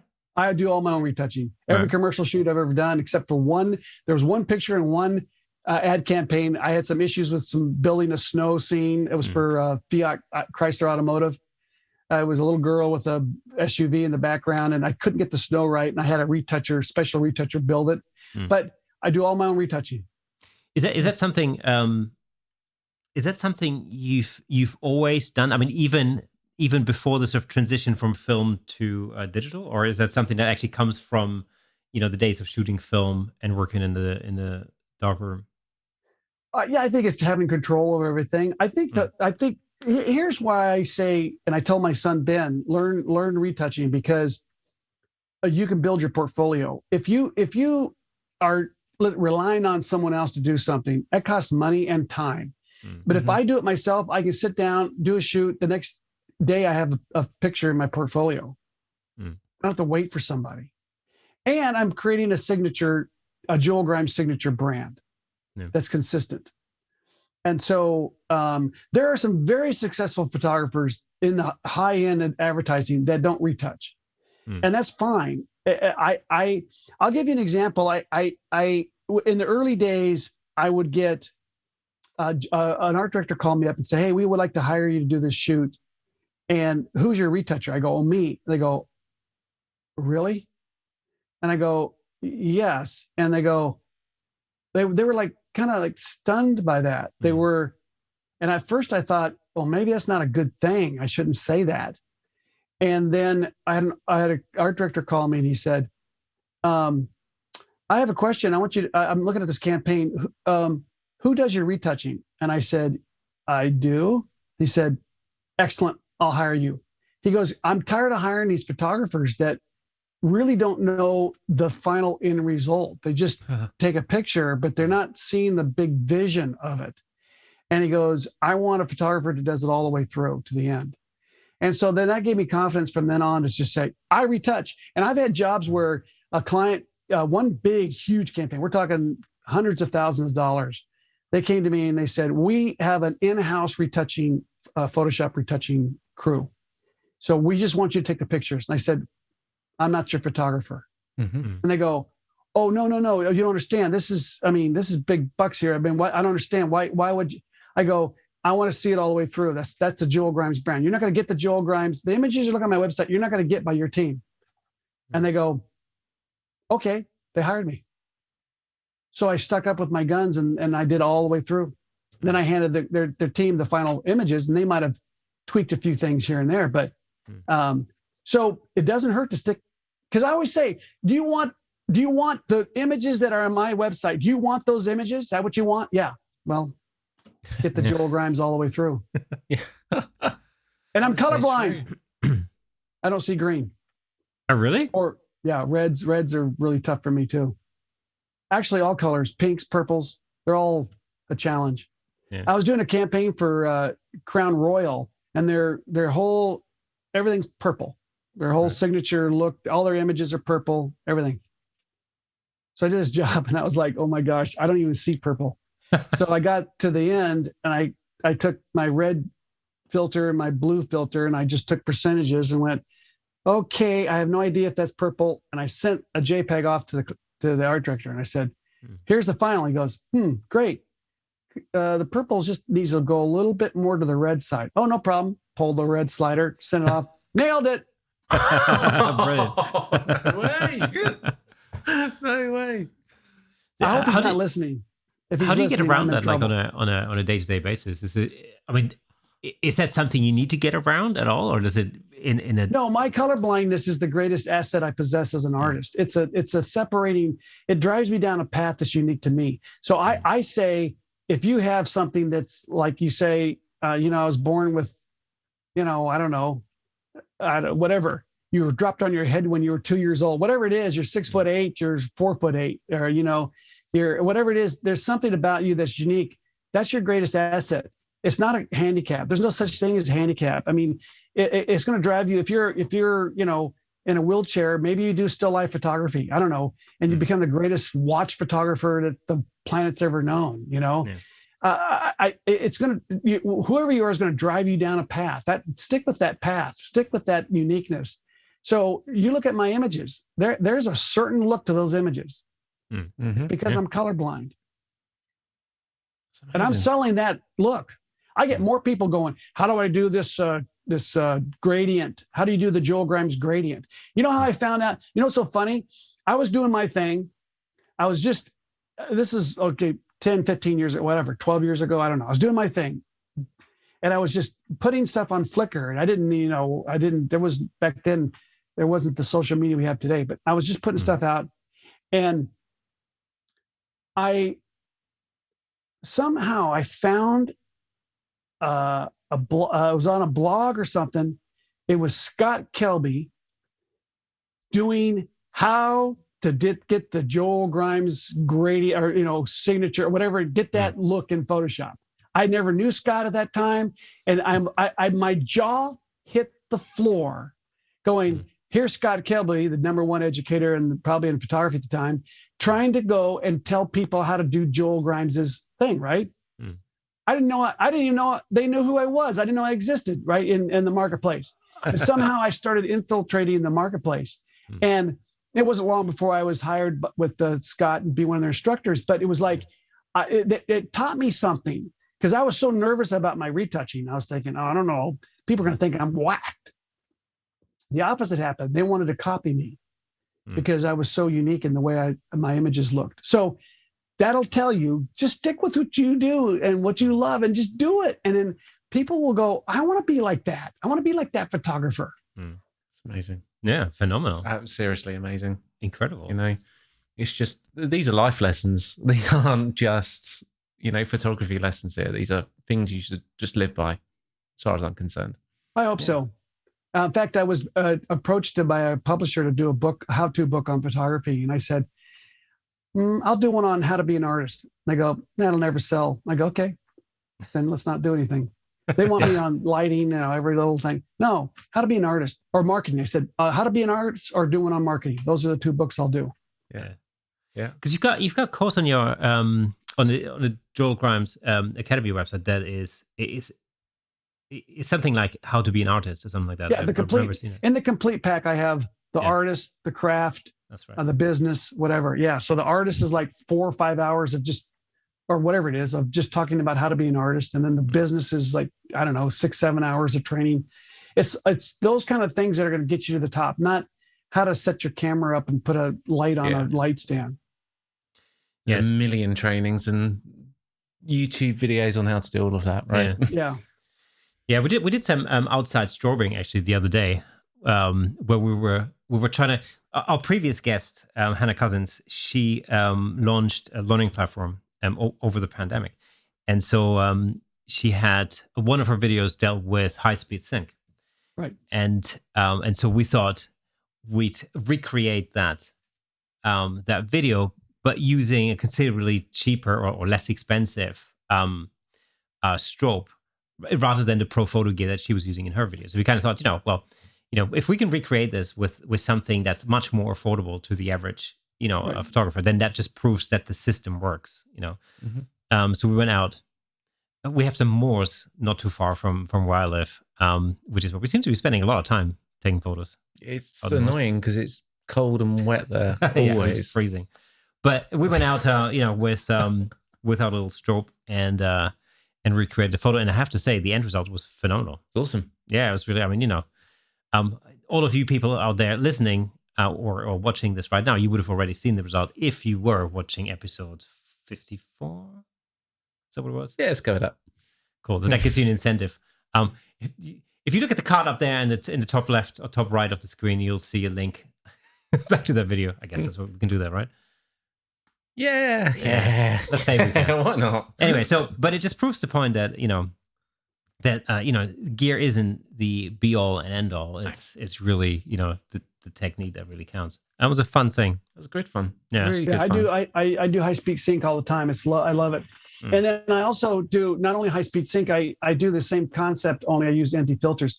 ND filters I used for years. Then high speed sync came along, and then I'm using ND filters more now because the new cameras like the Canon EOS R is it's mirrorless, so you're looking at a compensated video screen of the image, so it compensates the 6-stop ND filter, so you're not looking through a black camera. In the old days, the single lens reflexes, you're looking through the optical. This is digital rendering of the image, so it makes it a lot easier for you to use a 6-stop ND filter in the field. And a 6-stop or a ND filters give you about 2 stops more overall power to your subject than high-speed sync. High-speed sync has a limit because it's pulsating in the strobe. Yeah. So there's high-speed sync's great, but there's in Arizona, it's contrasty out here. Yeah, that's and true. It's like, it's the worst case scenario. So often I just did a workshop this last week where I did that for everyone. I showed them high-speed sync. Then I said, okay, let's do the ND scenario. Let me see what else we can get with this. And so it's kind of fun. Yeah, to go through those problem-solving things. Because we're often talking about overpowering the sun, and living here in not so sunny England, you often wonder what's sun. There's no sun to overpower. That's right. No, I wish I could trade with you for a while because I love the softness of areas like England. When I go there, I'm like, oh my gosh, I could shoot every day here. Yeah. And the desert, after the sun goes up, you got to wait till the sun starts to set before you can start shooting again. Yeah. It's just too harsh. Mm-hmm. Yeah, it's and I love deserts. I've always been fascinated by deserts. In fact, you're the second Arizonian we've had on the show, because Joni Simon. Oh, that's right. Yeah. Is from Phoenix as well, I believe. Yeah, Nice. food photographer. Nice. So yeah, she said the same thing. It's hard, it's hard to shoot under those conditions. Yeah. I mean, we sort of have the opposite problem here in a way, is that, it's by and large, it's overcast skies, which of course is great for a lot of things. It builds but occasionally, drama. You can build drama with yes. especially if you strobe something and then you get the background dark enough and then the clouds start to have texture in it. And I tell you what love it. happened was when we went out on the moors to do this, high-speed sync shoot, we exposed for the sky. The sky was actually, we were there sort of late in the afternoon when the sun was starting to come down. And the sky looked great, actually.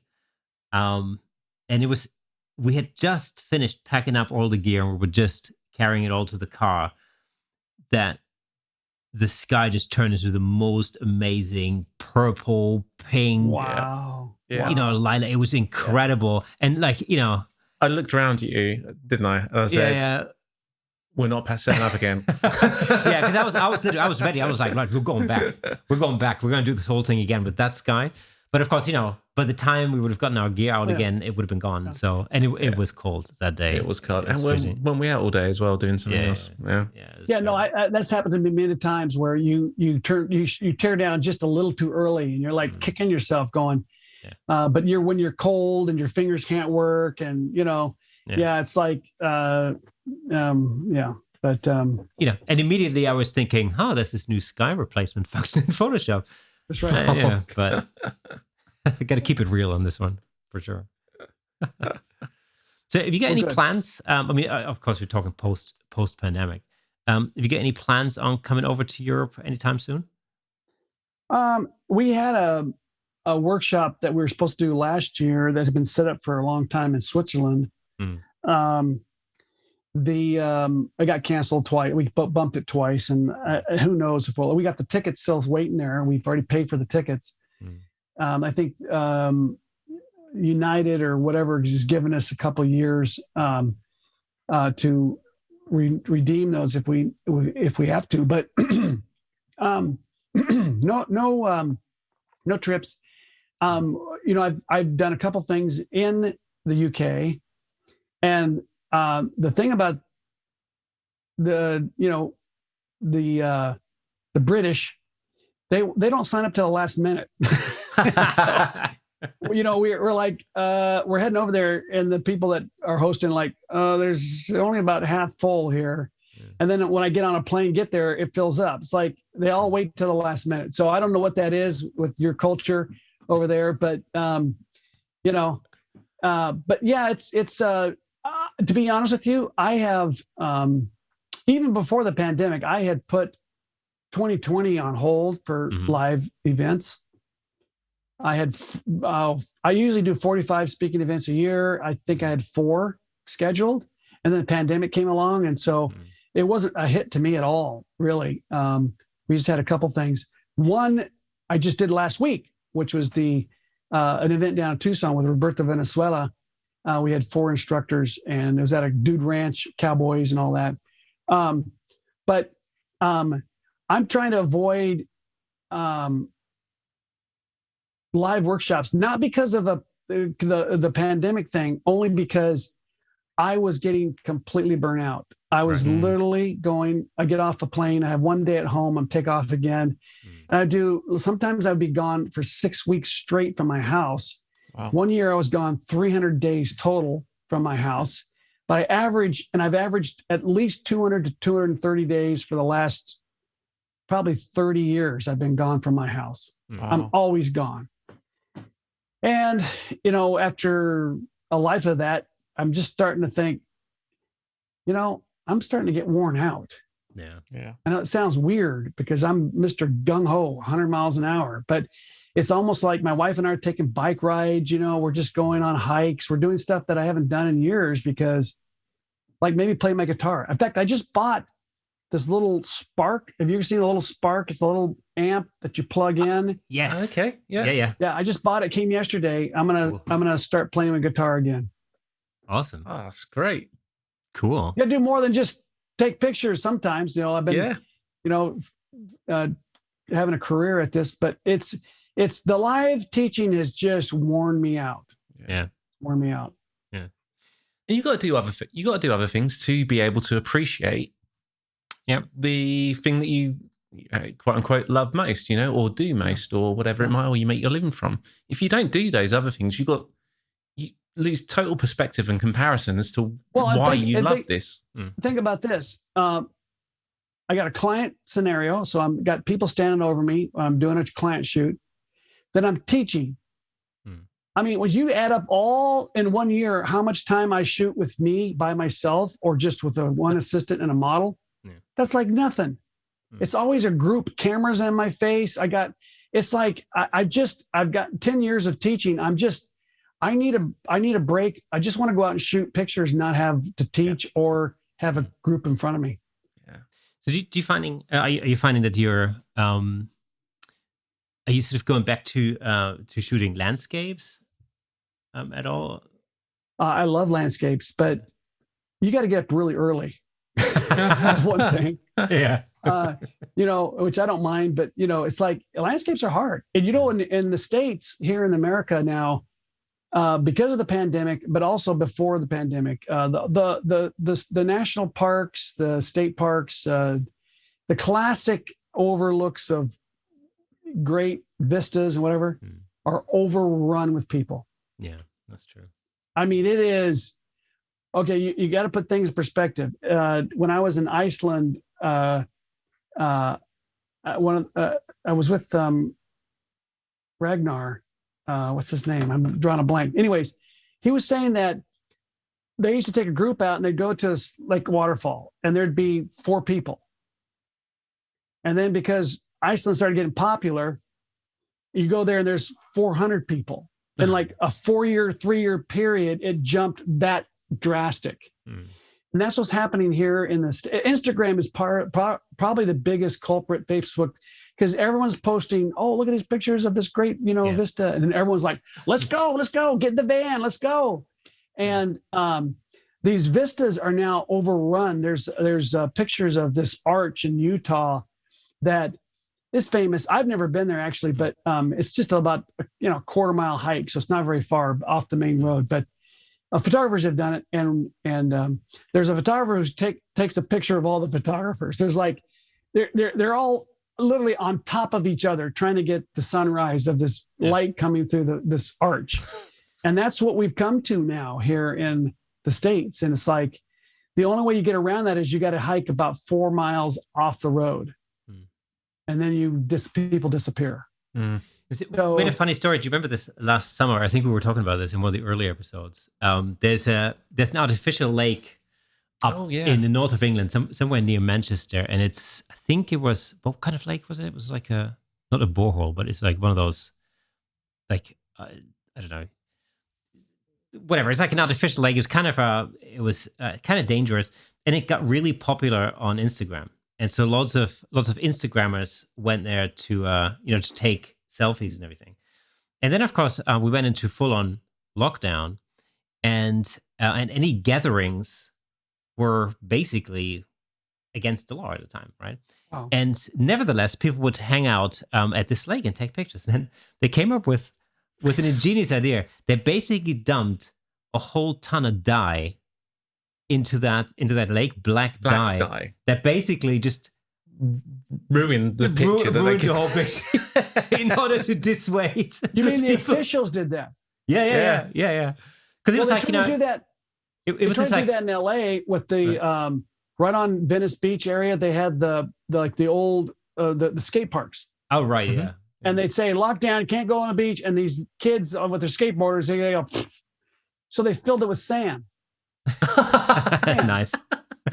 And then all the kids rebelled, and they all dug it all out, got the sand out, and started going again. It's like, I don't know, these officials, these politicians are just a bunch of crazy people. I don't know. It's one of those funny stories. I mean, what an idea, I mean, you could like think, okay, well, maybe they build a fence or whatever, No, they just dump a whole bunch of black dye and just kill all the fish. No problems. Kill all the fish. But I don't think there was. It was like one of these. Maybe it was like it was an artificial lake. I think they were mining like sand out that originally, and they just filled up with water or something like that. It wasn't like a natural lake sort of thing. Yeah. But it had this deep blue kind of color to it, and that's what made it so appealing to Instagrammers and stuff like that. Right. And it just kind of went, all right. They might as well just chop off our legs so we can't hike. Yeah, exactly. So yeah, it's one of these funny things. But hey. So we have come to the end of Camera Shake Podcast, episode 56. But before you go, remember that if you are listening to the audio version of this podcast, make sure you head over to YouTube, where you can not only listen to our sultry voices, but can experience the whole thing in full Technicolor.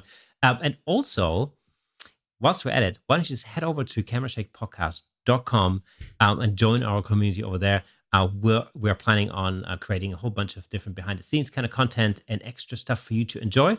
Yeah, that's it. That's us for today. Joel, thank you very much for being on the show this week. It was an absolute education and a superb Thank you pleasure. Guys. I thoroughly enjoyed it. Fantastic. Hopefully we'll have you on the show again sometime. and enjoy your time in Arizona, and hopefully the house move goes well and everything. Yes. Thank you. Fantastic. Right. See you all next Thursday.